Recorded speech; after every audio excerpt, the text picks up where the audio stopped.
Hello बच्चों, welcome back to our YouTube channel. तो बेटा जो हमारे 2 लेक्चर थे वो फिनिश हो चुके हैं, राइट।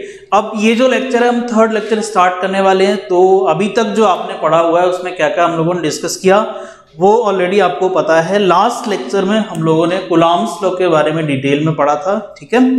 अब हम लोग क्या करेंगे, आगे की चीज़ों को थोड़ा सा समझेंगे। और मैंने आपको लास्ट लेक्चर में एक होमवर्क प्रॉब्लम भी दी थी, एक होमवर्क टास्क दिया था, तो आई थिंक आपने किया होगा और उसको कमेंट बॉक्स में आंसर भी दिया होगा, ठीक है। तो देखते हैं जरा जो मैंने होम टास्क दिया था आपको वो क्या था। मैंने आपको लास्ट लेक्चर में क्या बताया था, उसमें बताया था कि जो कूलॉम्स लॉ होता है वो वैक्यूम के लिए किस तरह से अप्लाई करोगे। एक कोई अनदर मीडियम फिल किया गया हो कंप्लीटली तब किस तरह से अप्लाई करोगे, और अगर पार्शली 2 मीडियम या 2 से ज्यादा मीडियम्स रखे गए हो तो उसको किस तरह से अप्लाई करना है। फाइन। अब हम लोग देखते हैं कि जो मैंने लास्ट वाला फॉर्मूला बताया था, कौन सा फॉर्मूला बताया था, ये बताया था कि ये 2 चार्जेस हैं Q1 एंड Q2, ठीक है, एंड इनके बीच का टोटल डिस्टेंस R था।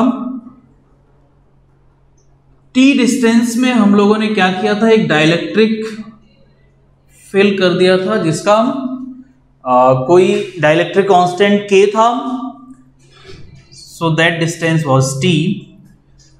तो जो फॉर्मूला आया था फोर्स का बिटवीन दीज 2 चार्जेस वो क्या था, 1/4 pi epsilon naught Q1 Q2 upon R minus T plus T root K and इसका स्क्वायर, ठीक है। ये फॉर्मूला मुझे मिला था। नाउ जब ये फॉर्मूला मुझे मिला था तो अब समझना है हमें कि इसको मैं अप्लाई, ये जनरल फॉर्मूला है, ठीक है, दिस इज जनरल टर्म और you can say general formula. Now the question is कि इसको अगर आप वैक्यूम के लिए मॉडिफाई करो, इसको ट्रांसफॉर्म करो फॉर द वैक्यूम, तो अगर मान लो ये T मीडियम होता ही नहीं, मतलब पूरे के पूरे मीडियम में क्या होता, वैक्यूम ही फिल किया होता, तो वैक्यूम के लिए यहाँ पर जरा ट्रांसफॉर्मेशन देख लेते हैं। ये मैंने होमवर्क दिया था आपको। तो for vacuum K equals to क्या हो जाएगा, 1 हो जाएगा, एंड जो T है वो इक्वल हो जाएगा R के, ठीक है। T जो है वो इक्वल हो जाएगा R के, मीन्स ये पूरा जो T मीडियम है इस पूरे मीडियम में वैक्यूम हो जाएगा। इसका मतलब ये पूरा एक्सटेंड हो जाएगा R डिस्टेंस तक। ये पूरा जो अभी T था जिसमें K की वैल्यू कुछ भी हो सकती थी वो पूरा एक्सटेंड हो गया R तक, और अब K फिक्स हो गया कितना, 1। तो कितना हो जाएगा ये T इक्वल्स टू R, यहां रखोगे तो देखो जरा क्या मिलेगा।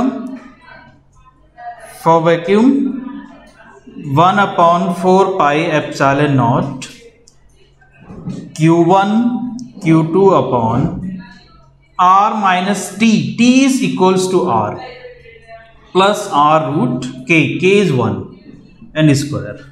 तो दैट R हैज गॉन, यहाँ अंडर रूट 1 हो जाएगा। तो फाइनली आपको क्या मिलने वाला है, 1/4 pi epsilon naught Q1 Q2 upon, and this R बचेगा, ये R कैंसिल आउट हो जाएगा, ये R कैंसिल हो गया, यहाँ अंडर रूट 1 हो जाएगा, R का स्क्वायर करोगे तो ये R स्क्वायर हो जाएगा।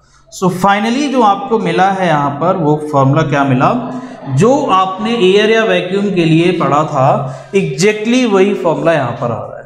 Clear? So that is the result of this general term, of this general formula, ठीक है। So now this formula you can apply everywhere. जो भी अगर आपको पार्शली फिल्ड मीडियम दिया गया हो तो कोई दिक्कत नहीं है, कहीं भी अप्लाई करो आप, ठीक है। अच्छा, अब जरा थोड़ा सा देख लेते हैं कि अगर मान लो ये K मीडियम ही पूरे में फिल कर दिया जाए देन क्या होगा, तो केस नंबर 1, 2 भी ये हमने कराया था आपको कि if dielectric is filled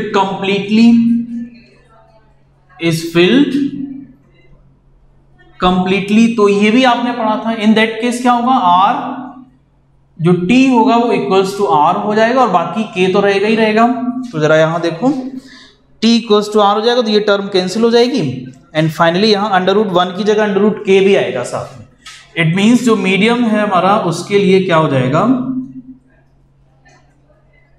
this formula converted into 1/4 pi epsilon naught Q1 Q2 upon R square under root के, तो K बचेगा and then R square. So finally क्या मिला, जो F मीडियम के लिए मिला है, कंप्लीटली फिल्ड मीडियम के लिए, वो क्या है हमारे पास 4 पाई K epsilon naught Q1 Q2 upon R square.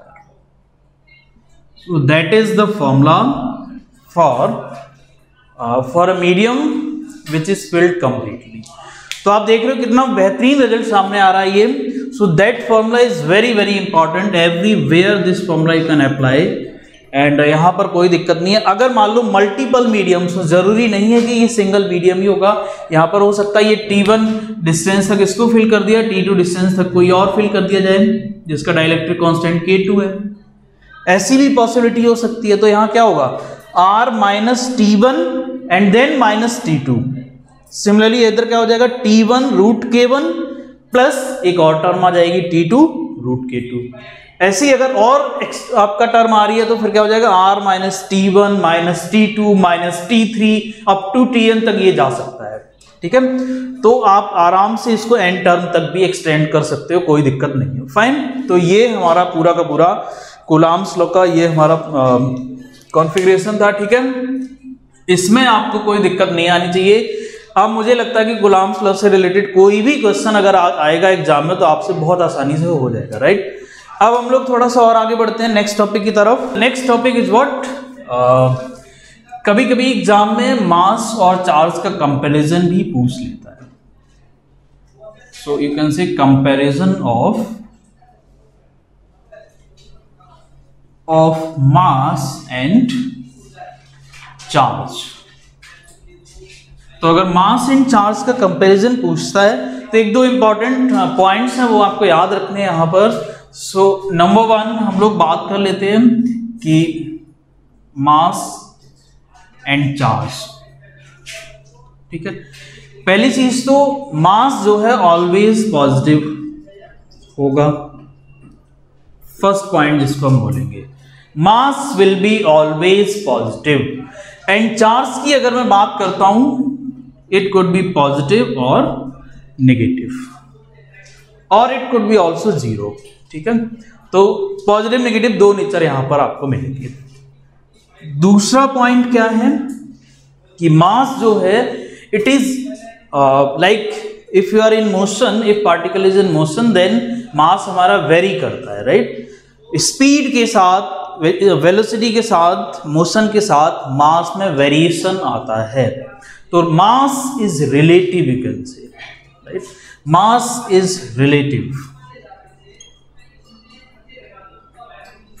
और यू कैन से, अच्छा रिलेटिव मास का फॉर्मूला आप जानते ही हो, जो मोशन में जो मास होता है वो क्या होता है m0 upon under root 1 minus v square upon c square, where this m0 is nothing but rest mass. तो इसका मतलब ये हो गया कि अगर कोई ऑब्जेक्ट मोशन में है और उसका रेस्ट में मास m0 है तो उसका मोशन में मास क्या हो जाएगा दिस। क्लियर, इस फॉर्मूले से आप निकालोगे। बट अगर हम चार्ज की बात करें तो charge is invariant. Charge is invariant means इस पर मोशन का इफेक्ट नहीं आएगा। ऑब्जेक्ट हमारा मूव कर रहा है तब भी मोशन का जो है इफेक्ट है वो नहीं आएगा, इसकी वैल्यू बदलेगी नहीं, वेरी नहीं करेगी, it is invariant. Fine, so charge is invariant. अच्छा, ये दो इंपॉर्टेंट पॉइंट्स हो गए। थर्ड पॉइंट्स हम क्या कह सकते हैं कि mass is not conserve. Now it is not conserve, right,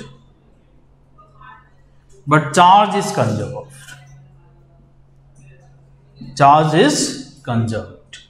charge हमारा कंजर्व क्वांटिटी है बट मास कंजर्व क्वांटिटी नहीं है। Mass it is not conserve. पहले हम इसको कंजर्व मानते थे but now mass can be converted into energy. Clear, तो ये कुछ इंपॉर्टेंट कंपैरिजन थी, पॉइंट्स थे। अच्छा, एक चीज मैं और बता देता हूँ यहीं पर मास से ही रिलेटेड है कि अगर आपके पास मान लो दो ऑब्जेक्ट्स हैं, दोनों का साइज सेम है, एक ही मटेरियल से बने हुए, दोनों सेम नेचर के हैं, सेम मटेरियल के हैं, और एक के ऊपर पॉजिटिव चार्ज है, एक के ऊपर नेगेटिव चार्ज है। तो ऑलवेज रिमेंबर जो नेगेटिव चार्ज का जो मास होगा, अगर इसका मास मान लो ये ए ऑब्जेक्ट है, ये बी ऑब्जेक्ट है, अगर इसका मास एम ए है और इसका मास एम बी है, तो always remember negatively charged object का मास हमेशा ज्यादा होता है, ध्यान रखना। जो हमारा पॉजिटिवली चार्ज्ड ऑब्जेक्ट हो, अगर ये सेम मटेरियल से बने हुए हैं और उनका साइज भी सेम है, देन क्या होगा, जो नेगेटिवली चार्ज्ड ऑब्जेक्ट होगा इसका मास ज्यादा होगा।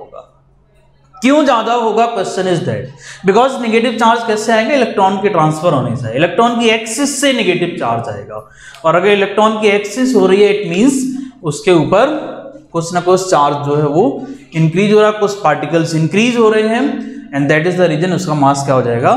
इंक्रीज हो जाएगा। क्लियर? तो ये मास का बेसिक कंपैरिजन था हमारा, मास एंड चार्ज का। एंड नाउ जो नेक्स्ट टॉपिक है हमारा, उसको डील करते हैं। So the next topic is, यहां से क्वेश्चन बनता ही बनता है एग्जाम में, ध्यान रखना। तो इसको थोड़ा सा समझ लेते हैं कि इस तरह के क्वेश्चन अगर आएंगे तो एग्जाम में आप किस तरह से अटेम्प्ट करोगे, राइट?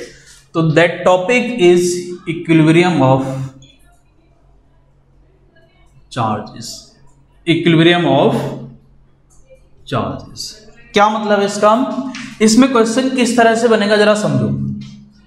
ये कोई थ्योरेटिकल क्वेश्चन यहां से नहीं आएगा, यहां से न्यूमेरिकल प्रॉब्लम पूछी जाएगी, ठीक है? तो ये कॉन्सेप्ट आपको पता होना चाहिए कि इस इक्विलिब्रियम का अगर कोई क्वेश्चन आता है तो उसको किस तरह से आपने सॉल्व करना है। फाइन।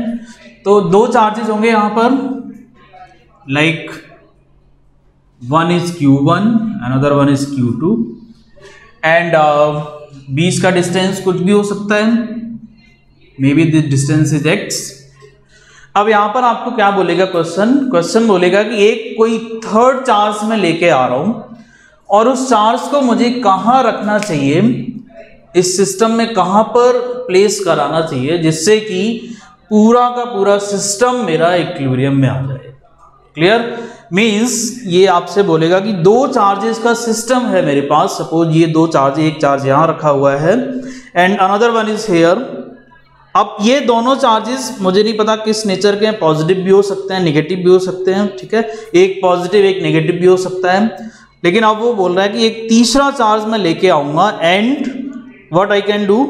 अब मुझे पूछना है कि वो थर्ड चार्ज कहाँ रखा जाए, इस साइड रखा जाए या फिर इधर रखा जाए या फिर बीच में कहीं रखा जाए, जिससे कि पूरा सिस्टम इक्विलिब्रियम में हो जाए, पूरे चार्जेस, सारे तीनों चार्जेस हमारे इक्विलिब्रियम में आ जाए। क्लियर? तो जब इस तरह के क्वेश्चन पूछेगा तो इसको जरा किस तरह से सॉल्व करेंगे समझो। तो पहली चीज तो आप ये समझ लेते हैं हम लोग कि अगर ये मान लो दोनों पॉजिटिव चार्जेस हैं, अगर ये मान लो, फर्स्ट केस ले लेते हैं, केस वन ले लेते हैं। ये केस वन क्या है? Both Q1 and Q2 are positive. अगर दोनों Q1 और Q2 पॉजिटिव हैं तो क्या होगा? ये भी प्लस होगा, ये भी प्लस होगा, ठीक है? अब होगा क्या यहां पर, अगर आप ये बीच वाला रीजन देखते हो और मान लो कोई एक चार्ज यहां लाके रखते हो कहीं, तो क्या इस in between these two charges क्या इक्विलिब्रियम मिल सकता है या नहीं, ये देखना पड़ेगा। तो अगर ये पॉजिटिव चार्ज है तो यहां पर अगर आपके पास जो चार्ज लेके आए हो, अब इसकी भी दो कंडीशंस पॉसिबल है, हो सकता है ये पॉजिटिव हो सकता है ये नेगेटिव हो। तो अगर मान लो ये पॉजिटिव है, देन क्या होगा, यहां पर ये वाला पॉजिटिव चार्ज इसको इधर रिपेल करेगा और ये वाला पॉजिटिव चार्ज इसको इधर रिपेल करेगा, ठीक है? और अगर ये नेगेटिव है तो ये वाला पॉजिटिव अपनी तरफ अट्रैक्ट करेगा और ये वाला पॉजिटिव अपनी तरफ अट्रैक्ट करेगा। इट मींस अगर ये दोनों चार्जेस हमारे पॉजिटिव हैं तो ऐसी पॉसिबिलिटी बन सकती है कि इक्विलिब्रियम इन दोनों चार्जेस के बीच में ही मिलेगा। साइड में इक्विलिब्रियम मिल सकता है या नहीं ये भी चेक कर लेते हैं। मान लो यहां चार्ज रख दिया, अब ये पॉजिटिव भी हो सकता है और नेगेटिव भी हो सकता है। अब मान लो ये पॉजिटिव है, पहला केस हम मान लेते हैं कि क्या है, ये पॉजिटिव है, तो ये वाला पॉजिटिव क्या करेगा, इसको रिपेल करेगा, मतलब इधर फोर्स लगाएगा, और ये वाला पॉजिटिव क्या करेगा, ये भी इधर ही लगाएगा। इट मींस ये दोनों फोर्सेस तो सेम डायरेक्शन में आ गई, तो इसके ऊपर नेट फोर्स जीरो हो ही नहीं सकता, ये पॉसिबिलिटी आएगी नहीं। क्लियर? ये पॉसिबिलिटी आ ही नहीं सकती। इसका मतलब कि राइट साइड इक्विलिब्रियम नहीं मिलेगा, पहली चीज। सिमिलरली क्या ट्राई करें, लेफ्ट साइड इक्विलिब्रियम मिलेगा या नहीं, तो आपको ये देखना है, खुद ही आपको चेक करना है। और आप देखना कि अगर हमारा पॉजिटिव चार्ज, मैंने ये दोनों चार्जेस पॉजिटिव हैं और ये भी मैंने पॉजिटिव लिया, तो यहां भी आपको इक्विलिब्रियम नहीं मिलेगा। क्लियर? तो आउटसाइड नहीं मिल रहा है। अच्छा, ये नेगेटिव चार्ज है, अगर तब क्या होगा? अगर ये नेगेटिव चार्ज है देन क्या होगा, ये वाला चार्ज इसको अपनी तरफ अट्रैक्ट करेगा, ये वाला भी अपनी तरफ अट्रैक्ट करेगा, तब भी सेम डायरेक्शन है और आप देखोगे अभी भी नेट फोर्स 0 नहीं आ सकता है, पॉसिबिलिटी नहीं बन रही है।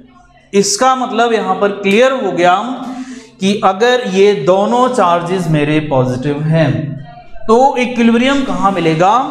बिटवीन द चार्जेस मिलेगा। मतलब ये तीसरा चार्ज आपको कहां रखना चाहिए? तीसरा चार्ज सिस्टम के उन दोनों चार्जेस के बीच में रखना पड़ेगा, तभी वो चार्ज हमारा इक्विलिब्रियम में आएगा। क्लियर? तो पहला कंक्लूजन यहां से समझ आ गया। सो कंक्लूजन 1 क्या था आपका? ये निकला है फाइनली यहां से, केस 1 से ये पता चला कि जो इक्विलिब्रियम मिलेगा वो हमें कहां मिलेगा? Equilibrium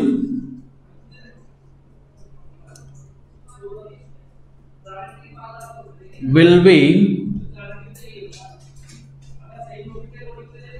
in between the charges. Equilibrium will be in between the charges. Clear? ये आपको चार्जेस के बीच में ही मिलेगा। फाइन। अब दूसरा केस समझते चलो, इसको थोड़ा सा और डील कर लेते हैं। तो अब यहां तक तो समझ आ गया कि चार्जेस के बीच में मिलेगा, चाहे आप यहां पॉजिटिव चार्ज रखो या फिर आप नेगेटिव चार्ज रखो, उससे हमें कोई लेना देना नहीं है। ठीक है? अब यहां पर पूछेगा क्या आपसे? पहला चीज तो ये पूछेगा क्वेश्चन कि where should that charge must be placed? That charge must be placed। First question उसका ये होगा। और दूसरा क्वेश्चन क्या होगा यहां पर? दूसरा क्वेश्चन आएगा what should be the value of this charge। ठीक है, दूसरा क्वेश्चन ये है। तो अब ये तो हमें समझ आ गया कि ये दोनों चार्जेस अगर पॉजिटिव हैं तो इक्विलिब्रियम कहाँ मिलेगा? बीच में ही मिलेगा। सिमिलरली अगर ये दोनों चार्जेस नेगेटिव भी होते तब भी आपको इक्विलिब्रियम कहाँ मिलता? बीच में ही मिलता। बिकॉज सिमिलर नेचर के चार्जेस में इक्विलिब्रियम ऑलवेज बीच में ही एग्जिस्ट करेगा, साइड में इक्विलिब्रियम एग्जिस्ट नहीं कर सकता। राइट? साइड में क्या होगा? नेट फोर्स 0 हो ही नहीं सकता। फाइन। तो अगर ये वाला क्वेश्चन पूछा गया हो तो आप किस तरह से इसको सॉल्व करोगे? क्लियर? तो उसको सॉल्व करने के लिए क्या करना पड़ेगा? अब यहां पर एक चार्ज तो ये है Q1, एक चार्ज मान लो ये कोई Q है और ये कोई Q2 है। ये वाला आपका अननोन चार्ज है, ये दोनों नॉन होंगे। ठीक है? बीच का डिस्टेंस भी आपको गिवन होगा, ये भी नॉन होगा। लेकिन वो बोलेगा कि कहां पर रखा जाए, तो आप एज्यूम करोगे कि मान लो Q1 चार्ज से x डिस्टेंस पर आपने रख दिया, Q1 चार्ज से x डिस्टेंस पर रख दिया। तो अब क्वेश्चन ये है कि मेरे पास 3 चार्जेस हैं, इन तीनों चार्जेस में से किसका इक्विलिब्रियम कंसीडर किया जाए जिससे कि मुझे ये x पता चल जाए। ठीक है? जिससे कि मुझे x पता चल जाए। तो आप क्या करोगे? तब आपको इस बीच वाले चार्ज का इक्विलिब्रियम कंसीडर करना पड़ेगा। मतलब जो अननोन चार्ज आपने रखा हुआ है, जो आपने चार्ज वहां लाके रखा हुआ है, उसका इक्विलिब्रियम कंसीडर करना है जब आपको क्या निकालना है? पोजीशन निकालनी है उस चार्ज की। इसका मतलब है पोजीशन निकालनी है, पोजीशन ऑफ चार्ज। तो जब आपको पोजीशन ऑफ चार्ज कैलकुलेट करनी है देन कहां रखना पड़ेगा चार्ज? किसको कंसीडर करना पड़ेगा? किसका इक्विलिब्रियम? उस अननोन चार्ज का। अब इसका इक्विलिब्रियम अगर आप कंसीडर करोगे तो मैं यहां लिख देता हूं, consider the equilibrium of unknown charge.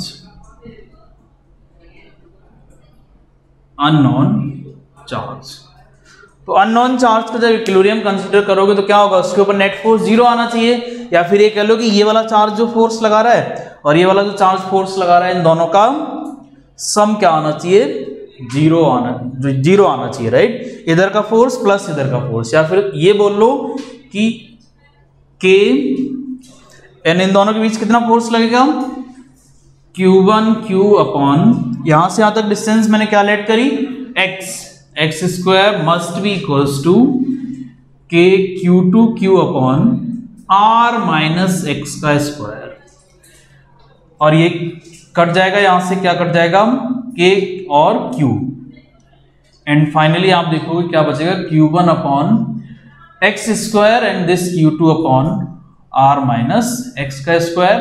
जब आप इस इक्वेशन को सॉल्व करोगे तो आपको आसानी से x मिल जाएगा। क्लियर। तो जब भी आपसे ये बोले कि calculate the position of the charge, position of the unknown charge, then आपने इक्विलिब्रियम कंसीडर करना है, किसका, इस अननोन चार्ज का ही इक्विलिब्रियम कंसीडर करना है। ठीक है, तो ये जो दूसरा क्वेश्चन है मेरा, इसको किस तरह से करना है, अभी पहले वाले क्वेश्चन जब पोजीशन आपसे पूछा गया था अननोन चार्ज का, इन दैट केस आपने किसका इक्विलिब्रियम कंसीडर किया, जो चार्ज मेरा अननोन था। Clear. Now the question is कि अब अगर आपसे ये बोले कि what must be the value of that charge, तो इस चार्ज की वैल्यू आप कैसे निकालोगे, for that you have to consider the equilibrium of any one of the charge. ये जो Q1 Q2 आपको दिया हुआ है, इसमें से किसी भी चार्ज का अगर आप इक्विलिब्रियम कंसीडर कर लोगे तो भी आपको क्या होगा, उस अननोन चार्ज की वैल्यू मिल जाएगी। बट ध्यान ये रखना है, आप इस वाले चार्ज का इक्विलिब्रियम कंसीडर मत कर लेना, यहां से आपको Q1 Q2 नहीं मिलने वाला है। क्लियर। यहां से आपको पोजीशन ही पता चलेगी, Q जो अननोन चार्ज की वैल्यू है वो पता नहीं चलेगी। क्लियर। तो क्या करेंगे हम, consider the equilibrium of, let me suppose मैंने Q1 का कंसीडर कर लिया, ठीक है, इस Q1 का इक्विलिब्रियम कंसीडर कर लिया, तो जब मैं Q1 का इक्विलिब्रियम कंसीडर करूंगा, इसका मतलब कि इसके ऊपर जो फोर्सेस लग रहे हैं इनका सम क्या होना चाहिए, 0 होना चाहिए। सो अब ये वाला चार्ज अगर ये कैसा भी हो सकता है, मुझे नहीं पता पॉजिटिव है नेगेटिव है किस तरह का है, वो कुछ भी हो सकता है। क्लियर। तो क्या करेंगे हम, यहां से दोनों का सम क्या आना चाहिए, 0 आना चाहिए। It means K Q1 Q upon, इन दोनों का फोर्स अगर आप देखोगे तो x square plus K Q2 और Q1 Q2 upon R square. It must be 0, it must be 0। Clear. अब मैंने यहां पर साइन नहीं लिया, मैं अभी नॉर्मल वैल्यू के साथ कंसीडर करके चल रहा हूं, पॉजिटिव ही लेके चल रहा हूं, अगर पॉजिटिव नहीं होगा तो ऑटोमेटिकली साइन आ जाएगा। तो मैंने अभी क्या किया, पॉजिटिव कंसीडर कर लिया हम, तो ये इधर रिपेल करेगा, ये भी इधर रिपेल करेगा, दोनों सेम डायरेक्शन में है, दोनों को ऐड कर लिया। ठीक है, अगर वो पॉजिटिव नहीं होगा तो ऑटोमेटिकली साइन आ जाएगा।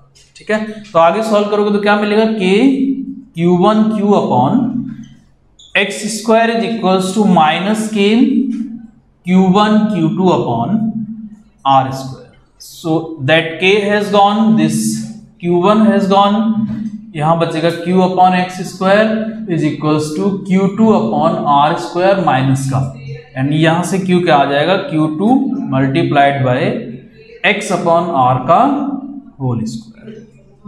सो आप देख रहे हो ये साइन कैसा आ रहा है, नेगेटिव आ रहा है। It means nature of that charge must B negative. ये कैसा होना चाहिए, ये नेगेटिव होना चाहिए। और यहां पर आप वैल्यू पुट करोगे, जो x यहां से निकाला होगा, इस फॉर्मूले से जो x आपने निकाला होगा वो यहां पर पुट कर देना, R आपको गिवन होगा, Q2 आपको गिवन होगा, and finally you will get the answer of this Q। Clear. तो ये मेथड आपने समझ लिया कि आपने इक्विलिब्रियम को किस तरह से करना है। इक्विलिब्रियम का क्वेश्चन अगर आता है तो किस तरह से आपने अटेम्प्ट करना है। ठीक है, अब ये मैंने आपको बता दिया कि अगर ये दोनों चार्जेस मेरे या तो पॉजिटिव हों या फिर दोनों चार्जेस नेगेटिव हों, अगर सिमिलर नेचर के चार्जेस हैं, ये मैंने आपको बताया सिमिलर नेचर के चार्जेस के लिए। ठीक है, लेकिन अगर मान लो ये अपोजिट नेचर के चार्जेस होते, Q1 और Q2 अपोजिट नेचर के चार्जेस होते, then how will you calculate the value of this unknown charge and the position of this unknown charge? Clear? तो इसके लिए that is the homework problem. आपने क्या करना है, आपने इस प्रॉब्लम को सॉल्व करके और कमेंट बॉक्स में बताना है कि इसको किस तरह से आप अप्रोच करोगे। ठीक है, किस तरह से इक्विलिब्रियम कहां मिलेगा, पहले तो आपको ये बताना है। क्या इन बिटवीन द चार्जेस ही मिलेगा या फिर आउटसाइड मिल सकता है? ठीक है, या दोनों जगह पॉसिबिलिटी बन सकती है। तो आपको पहले तो ये बताना है कि इक्विलिब्रियम किस लोकेशन पर मिलेगा, एंड देन फिर आपको बताना है कि उसको किस तरह से आप अप्रोच करोगे। जैसे यहां मैंने बताया कि पोजीशन के लिए आपको अननोन चार्ज का इक्विलिब्रियम कंसीडर करना और चार्ज के लिए किसी भी नॉन चार्ज का इक्विलिब्रियम कंसीडर करना, तो उसको भी आपने बताना है कि किस तरह से सॉल्व करोगे। ठीक है, चलिए तो अब हम लोग नेक्स्ट टॉपिक की तरफ मूव करते हैं। So the next topic is vector form of Coulomb's law. Clear? आपको vector form of Coulomb's law पढ़नी है और ये फॉर्म बहुत इंपॉर्टेंट है, ध्यान रखना। यहां से क्वेश्चन आप बहुत आसानी से कर पाओगे अगर आपको वेक्टर फॉर्म आती है।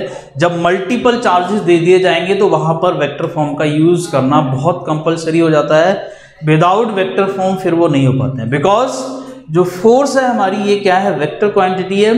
और फिर आपको वहां पर जब मल्टीपल चार्जेस होंगे तो क्या करना पड़ेगा, बहुत सारे फोर्सेस का वेक्टर सम निकालना पड़ेगा। So that is the reason कि आपको वेक्टर फॉर्म आनी चाहिए।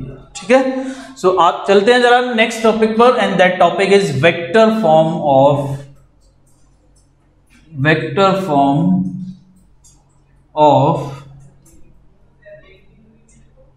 Coulomb's law. ठीक है, vector form of Coulomb's law. तो एक एग्जांपल के थ्रू समझेंगे। मान लिया मैंने ये हमारे कोऑर्डिनेट एक्सिस है, ठीक है, और एक चार्ज मेरा यहां पर है, that one is suppose Q1 and एक अनदर चार्ज है मेरे पास यहां, and this charge is let me suppose Q2। इसकी पोजीशन जो है, पोजीशन वेक्टर वो R1 एज्यूम कर लेता हूं मैं, एंड इसका पोजीशन वेक्टर क्या है मेरा, ये मैं मान लेता हूं कि ये R2 है। ठीक है, इसका पोजीशन वेक्टर R1 हो गया और इस Q2 का पोजीशन वेक्टर R2 हो जाएगा। क्लियर? और बाकी आप जानते हो कि भाई इसका जो कोऑर्डिनेट होते हैं वो 0 0 0 हो जाएंगे, बिकॉज ये ओरिजिन है। ठीक है, ये हमारी एक्स एक्सिस सेलेक्ट कर सकते हो आप, and this one is Y axis. ठीक है, अब हमें क्या करना है, अब ये डिस्टेंस की नीड पड़ेगी मुझे, तो ये वाली डिस्टेंस चाहिए ना। जब कूलॉम्स लॉ लगाता हूं तो कूलॉम्स लॉ में क्या बताया गया कि वो दोनों चार्जेस के प्रोडक्ट के डायरेक्टली प्रोपोर्शनल होगा और जो बीच का डिस्टेंस है उसके स्क्वायर के इनवर्सली प्रोपोर्शनल होगा। इट मींस आपको क्या चाहिए होगा, आपको चाहिए होगा बीच का डिस्टेंस, तो हमें चाहिए ये वाला डिस्टेंस। अब क्योंकि वेक्टर फॉर्म डील कर रहे हैं तो ये हमें वेक्टर के साथ डील करना पड़ेगा। तो अब यहां मैं क्या करूंगा, मैं इधर की तरफ इसको बोल देता हूं, इसका नाम दे देता हूं कि ये R है। ठीक है, 1 से 2 की तरफ ये वेक्टर मैंने डिफाइन कर दिया R1 2 मींस R1 से 2 की तरफ। ठीक है, that is directed from Q1 to Q2। और इधर से अगर आप डायरेक्शन देखते हो तो इसको मैंने डिफाइन कर दिया R2 to 1 मींस R2 से 1 की तरफ। जो चार्ज हमारा Q2 है उस Q2 से 1 की तरफ। तो ये मैंने दोनों वेक्टर्स यहां पर डिफाइन कर लिए। ठीक है, अब मैं बात करता हूं कि मैं भी ये एज्यूम करके चल रहा हूं कि ये दोनों चार्जेस मेरे क्या हैं, पॉजिटिव हैं। ठीक है, या दोनों चार्जेस नेगेटिव भी हो सकते हैं, दोनों के लिए वैलिड होगा जो मैं अभी कराने वाला हूं। ठीक है, तो केस नंबर 1 मैंने ये एज्यूम किया है for similar charges. Similar charges का मतलब या तो दोनों पॉजिटिव हैं, या तो दोनों पॉजिटिव हैं या फिर दोनों नेगेटिव। ठीक है, अब देखो जरा, तो अब मैं बात करूं कि ये जो Q1 चार्ज है, इस चार्ज के ऊपर एक फोर्स लगेगा, कौन लगाएगा? ये Q2 अप्लाई करेगा। अब ये Q2 Q1 चार्ज पर कितना फोर्स लगाएगा, that is the important thing. और किस डायरेक्शन में लगाएगा, ये भी इंपॉर्टेंट चीज है। तो आपको पता है कि ये भी पॉजिटिव है, ये भी पॉजिटिव है, रिपेल करेगा मींस अपने से दूर की तरफ फोर्स लगाएगा, इन दिस डायरेक्शन फोर्स लगाएगा ये, ठीक है। और ये डायरेक्शन, अगर ये वाला फोर्स मैं एज्यूम कर लूंगी फोर्स ऑन 1 ड्यू टू 2, अगर मैं इसको ये मान लूं कि दैट फोर्स इज F12, ठीक है। सिमिलरली ये Q1 क्या करेगा, इस Q2 पर फोर्स लगाएगा। अब क्योंकि दोनों पॉजिटिव है तो रिपेल करेगा, तो ये वाला फोर्स होगा इस डायरेक्शन में, क्लियर। और इसकी वैल्यू मैं मान लेता हूं कि ये क्या है, F(2) ड्यू टू 1, ठीक है। तो ये मैंने F(2) बात कर ली, ये फोर्स ऑन 1 हो गया। अब अगर मैं आपसे बोलूं कि ये फोर्स ऑन 1 बात करते हैं, फोर्स ऑन Q1 बात कर लेते हैं ड्यू टू Q2, तो फोर्स ऑन Q1 क्या होगा जरा बताओ? F(1) 2 is equals to K Q1 Q2 upon, अब बीच का डिस्टेंस, तो आप ये R12 ले लो या फिर R21 ले लो, कोई प्रॉब्लम नहीं है। तो मैं यहां पर फिलहाल R21 लेके चल रहा हूं, ठीक है। आप R12 भी ले सकते हो। एंड यहां पर जब मैं इसकी वेक्टर फॉर्म लिख रहा हूं तो क्या होगा, ये जब मैं वेक्टर फॉर्म लिखूंगा तो इधर मुझे उसकी डायरेक्शन भी शो करनी पड़ेगी। किसकी डायरेक्शन? इस F12 की डायरेक्शन। और इस F12 की डायरेक्शन कैसे शो होगी, तो आपको पता है कि जब भी किसी वेक्टर की डायरेक्शन निकालनी है तो उसमें उसके यूनिट वेक्टर का मल्टीप्लाई करना पड़ता है, ठीक है। जिससे कि मैग्नीट्यूड तो नहीं बदलेगा लेकिन डायरेक्शन पता चल जाएगी कि ये वेक्टर किस डायरेक्शन में डायरेक्टेड है। कि जैसे मान लो ये एक वेक्टर A है कोई, और ये वेक्टर मान लो किसी R डायरेक्शन में डायरेक्ट कर रहा है, किसी R डायरेक्शन में डायरेक्ट कर रहा है, तो इस वेक्टर की डायरेक्शन निकालने के लिए आप क्या करोगे, इसमें R कैप से मल्टीप्लाई कर दोगे, तब आपको पता चल गया कि इसकी डायरेक्शन जो है वो किधर है, R कैप की तरफ है, मतलब इस R वेक्टर की तरफ है। अब R वेक्टर से मल्टीप्लाई नहीं किया हमने, क्या किया, R कैप से मल्टीप्लाई किया। क्यों किया? क्योंकि मैग्नीट्यूड नहीं बदलेगा, यूनिट वेक्टर है, मैग्नीट्यूड सेम रहेगा, ठीक है। तो मैग्नीट्यूड नहीं बदलना चाहिए, ध्यान रखना, अदरवाइज आप R वेक्टर से मल्टीप्लाई कर दोगे तो वैल्यू भी चेंज हो जाएगी और डायरेक्शन तो आ ही जाएगी, ठीक है। तो वो नहीं करना। नाउ अब यहां पर जब आप वेक्टर फॉर्म लगाओगे कि इधर तो वेक्टर है, तो इधर क्या करना पड़ेगा, इधर वो वाला वेक्टर आपको मल्टीप्लाई करना पड़ेगा, वो यूनिट वेक्टर से मल्टीप्लाई करना पड़ेगा जिस डायरेक्शन में ये फोर्स हो। और इस डायरेक्शन में कौन सा वेक्टर है, आप देखो R21 है, R21। भाई F12 किधर है, इस डायरेक्शन, क्लियर। F12 की डायरेक्शन ये है और इस डायरेक्शन में ये R21 वेक्टर है। इसका मतलब मैं यहां क्या करूंगा, R21 कैप से मल्टीप्लाई करूंगा, ठीक है। इसीलिए मैंने यहां पर R21 लिया था, जिससे कि ये दोनों क्या हो जाएं, सिमिलर हो जाएं, ठीक है। अगर आपने यहाँ R12 लिया है तो देन आपको चेंज करना पड़ेगा इसके अकॉर्डिंग, और R21 अगले स्टेप में R21 लिखना पड़ेगा। क्यों? क्योंकि ये तो मॉड है, ये मैग्नीट्यूड है, और मैग्नीट्यूड में डायरेक्शन नहीं होती, उसमें आप कुछ भी लिख दो, R12 लिखो या R21 लिखो, ये वैल्यू तो फिक्स है ना। इधर से इधर मेजर कर लो या फिर इधर से इधर मेजर कर लो, जो लेंथ आएगी वो लेंथ तो फिक्स आएगी, ठीक है। तो ये मैंने लिख दिया R21 कैप। इसको और आगे एक्सटेंड करते हैं, देखो जरा क्या आएगा, F12 vector is equals to K Q1 Q2 upon R21 square multiply R21 vector upon R21। ये आपने कैसे लिख दिया, ये आपको पता है, कैप यूनिट वेक्टर का फॉर्मूला होता है, ठीक है। क्या फॉर्मूला होता है, A cap is equals to A vector upon mod of vector A, ये होता है, ठीक है। तो ये फॉर्मूला होता है हमारा। तो ये हमने लिख दिया यहाँ पर R21 कैप लिख दिया हम, राइट। अब देखते हैं जरा तो अब इसको यहां पर और आगे अगर एक्सटेंड करें हम तो इसको क्या लिख सकते हैं, F12 कैप के Q1 Q2 upon R21 square and this कितना हो जाएगा R21 क्यूब और ये हो जाएगा R21 वेक्टर। तो आप यहां तक छोड़ सकते हो इसको या फिर यहां भी छोड़ सकते हो, ठीक है।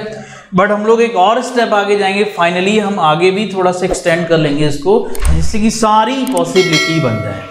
एक भी आपका क्वेश्चन किसी तरह छूट ना चाहिए, ठीक है। किसी भी तरीके से कैसा भी क्वेश्चन आ जाए आपसे वो क्वेश्चन होना चाहिए, ठीक है।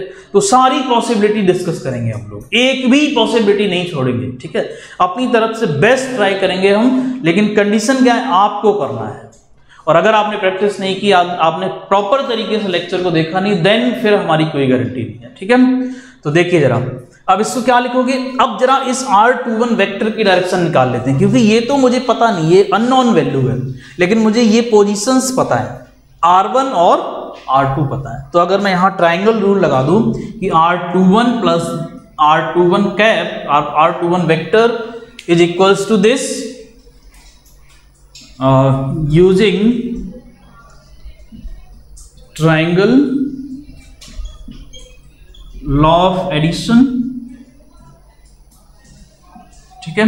तो जब आप triangle law of addition use करोगे तो जरा ध्यान से समझना मेरी बात को, R2 vector plus R21 vector is equals to R1 vector, ठीक है। मतलब सेम ऑर्डर में दो वेक्टर अगर आप लेते हो देन तीसरा वेक्टर आपको रिवर्स ऑर्डर में लेना पड़ेगा, ये कहता है ट्रायंगल लॉ ऑफ एडिशन, ठीक है। तो क्या कहता है, R2 vector plus R21 vector is equals to R1 vector, मतलब इन दोनों का सम करोगे तो ये तीसरे वेक्टर के इक्वल आ जाएगा। और यहां से जरा बताओ मुझे R21 वेक्टर क्या आ जाएगा, ये आ जाएगा R1 vector minus R2 vector, this one is R2 vector, ठीक है। ये उधर चला जाएगा तो R2 वेक्टर हो गया, and that is the vector which is R21। अब ये वैल्यू आप यहां रख सकते हो। So now what will be this F12, this will be K Q1 Q2 upon R21 cube, तो आप चाहो तो इसका मॉड भी लिख सकते हो, R2 माइनस R1, इसका मॉड और इसका क्यूब, इस तरह से लिख सकते हो, ठीक है। और नॉर्मली ऐसे भी छोड़ सकते हो, इसमें कोई प्रॉब्लम नहीं है। मल्टीप्लाई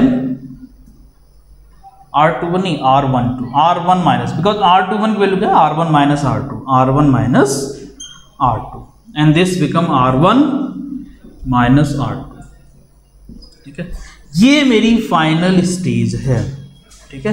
अब आपको R1 R2 वेक्टर्स गिवन होंगे और वहां से आप सीधी सीधी यहां वैल्यू रखना, Q1 Q2 भी आपको गिवन होगा और इजीली आपको क्या निकल के आ जाएगा, वेक्टर फॉर्म में जो हमारा फोर्स है उसकी वैल्यू आपके सामने आ जाएगी। क्लियर, वेक्टर फॉर्म में उसकी वैल्यू आपके सामने मिलेगी। तो ये मेरा वेक्टर फॉर्म था, और किस तरह से वेक्टर फॉर्म हम लोगों ने डील किया वो आपको समझ आ गया होगा, कोई इशू होना नहीं चाहिए। सिंपल तरीके से, बहुत सिंपल तरीके से हम लोगों ने पढ़ा है, ठीक है। सिमिलरली अगर अब हम लोग क्या करें कि भाई देखो, एक चीज यहां पर एनालिसिस करने वाली है। एनालिसिस करने वाली क्या है कि जब मैंने F12 लिया है तो यहां पर 21 आया, ऑर्डर चेंज हुआ है R का डायरेक्शन की वजह से, बिकॉज F12 R21 की डायरेक्शन में है। सिमिलरली अगर मैं यहां पर क्या करूं, अगर मैं F12 की जगह F21 निकालने की कोशिश करूं तो अब मैं मेथड यूज नहीं करूंगा पूरा, आपको मेथड सामने दिख रहा है, बिल्कुल क्लियरली आपको पता चल चुका है, ठीक है। एग्जैक्टली यही मेथड आपने यूज करना है एंड क्या करना है, F21 निकालना है, ठीक है। और F21 जब आप निकालोगे इसी तरह से करना है, F21 is equals to K Q1 Q2 upon, अब यहाँ 21 की जगह क्या हो जाएगा, 12 हो जाएगा, यहाँ भी 12 हो जाएगा, ठीक है, बिकॉज ये 21 12 की तरफ है, R12 की तरफ है, ठीक है। तो इस तरह से जब आप सॉल्व करोगे तो फाइनली मैं बताता हूं आपको रिजल्ट क्या आएगा। फाइनली जो आप रिजल्ट देखोगे वो क्या मिलेगा आपको, वो आपको मिलेगा F21 this is the force on 2, or you can say Q2 due to Q1, ठीक है, and this will be K Q1 Q2 upon, या तो आप एक पहला वाला स्टेप लिख लो R12 square multiplied by R12 cap, and then finally इसको आगे लेके जाओगे, इसके टर्म में लिखोगे तो क्या मिल जाएगा, F21 is equals to K Q1 Q2 upon R2 minus R1 vector mod का cube multiplied R2 minus R1 vector, ये आपको मिलेगा, ठीक है, ये आपको मिलेगा यहाँ पर। तो आप देख रहे हो F12 क्या है, ये वैल्यू आप देख रहे हो यहाँ पर, ठीक है, और F21 क्या देख रहे हो, ये देख रहे हो। तो अगर आप F12 और F21 को जरा ध्यान से देखो और इसको कंपेयर करने की कोशिश करो और इसमें डिफरेंस क्रिएट करने की कोशिश करो, तो आपको क्या डिफरेंस नजर आएगा, इसमें कुछ भी डिफरेंस नजर नहीं आ रहा। देखो ये वैल्यू तो सेम है दोनों में, बिकॉज मैग्नीट्यूड के अंदर है, तो R1 माइनस R2 हो या फिर R2 माइनस R1 हो, उससे तो फर्क पड़ना ही नहीं है ना। क्यों? क्योंकि मॉड के अंदर है, साइन में चेंज आना है सिर्फ, तो साइन में जब मॉड के अंदर तो फर्क ही नहीं पड़ेगा, वैल्यू पॉजिटिव ही आनी है, ठीक है। बट ये वाला टर्म इंपॉर्टेंट रोल प्ले करेगा, ये वाला टर्म, ये क्या है, R1 माइनस R2। अब इस टर्म में क्या होगा, अगर इसको और इसको देखोगे तो यहाँ R1 माइनस R2 है और यहाँ पर R2 माइनस R1 है। तो अगर आप इसको ऐसे लिख दो, किसको, मैं यहां पर थोड़ा रफ करता हूं,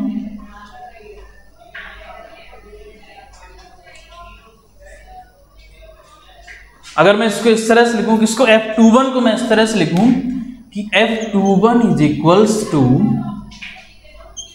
K Q1 Q2 upon R2 minus R1।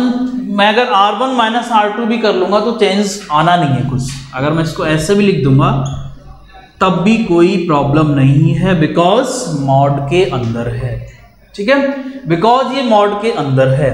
और इसको जब मैं लिखूंगा R1 माइनस R2 तो मुझे माइनस कॉमन लेना पड़ेगा यहां से, देन ये बनेगा, और माइनस जो मैं कॉमन लूंगा तो वो बाहर आ जाएगा मेरा माइनस, ठीक है। अब ये अगर मेरा माइनस बाहर आ गया, अब आप इस वैल्यू को जरा ध्यान से देखना, क्या है ये वैल्यू, ये वैल्यू कुछ भी नहीं है, ये F12 है, ठीक है। ये वैल्यू जो है हमारी वो क्या है, F12 है। इसका मतलब ये हो गया कि F21 is nothing but minus of the F12, means इसका मॉड, इसका मैग्नीट्यूड तो इक्वल है और डायरेक्शन अपोजिट है। और यही क्या है मेरा, ये आपने पढ़ा होगा न्यूटन्स थर्ड लॉ, ठीक है, मैकेनिक्स में आपने पढ़ा हुआ है 11th क्लास में, न्यूटन्स थर्ड। इट मींस कि ये जो इलेक्ट्रोस्टैटिक फोर्स है ये न्यूटन्स थर्ड लॉ को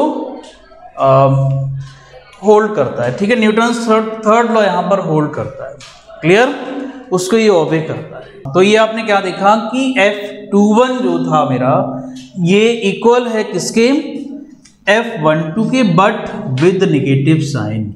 इसका मतलब कि इन दोनों का मैग्नीट्यूड तो आपस में इक्वल है, इन दोनों की वैल्यू तो आपस में इक्वल है, लेकिन दोनों का डायरेक्शन डिफरेंट ही नहीं, अपोजिट डायरेक्शन है, क्लियर, दोनों की डायरेक्शन अपोजिट है और मैग्नीट्यूड इक्वल है।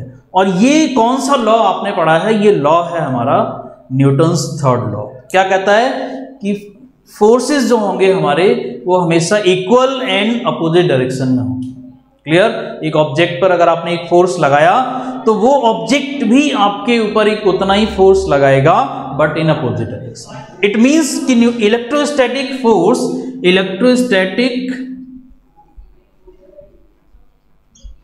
फोर्स जो है मेरा, ये किसको ओबे करता है, ये हमारा न्यूटन्स थर्ड लॉ को ओबे करता है, क्लियर। सो electrostatic force obeys Newton's third law, right. तो ये सारी चीजें आपने देखी, ठीक है। और फाइनली हम लोग कंक्लूड कर लेते हैं कि आज की क्लास का कंक्लूजन क्या क्या आपने देखा। तो 2-3 इंपॉर्टेंट चीजें हम लोगों ने पढ़ी हैं and that is very important class, ठीक है। क्या क्या आपने समझा?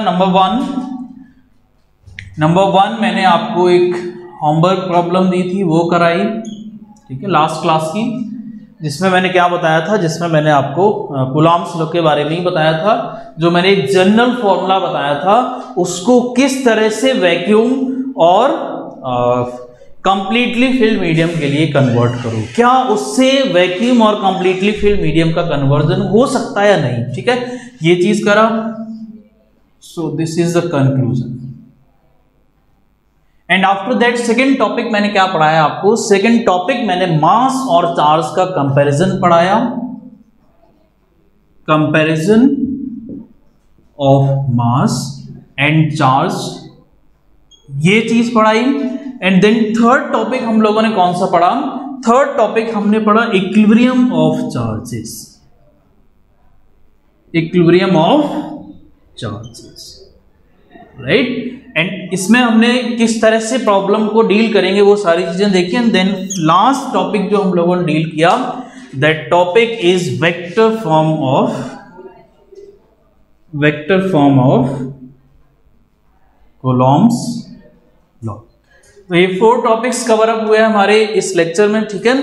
एंड देन हम लोग अब नेक्स्ट लेक्चर में डील करेंगे इससे आगे की चीजें। सो आप इसको अच्छे से रिवीजन करो, अच्छे से वीडियो को समझ के नोट्स प्रिपेयर कर लो, ठीक है। और देन हम लोग मिलते हैं नेक्स्ट वीडियो में। So thank you, have a nice day.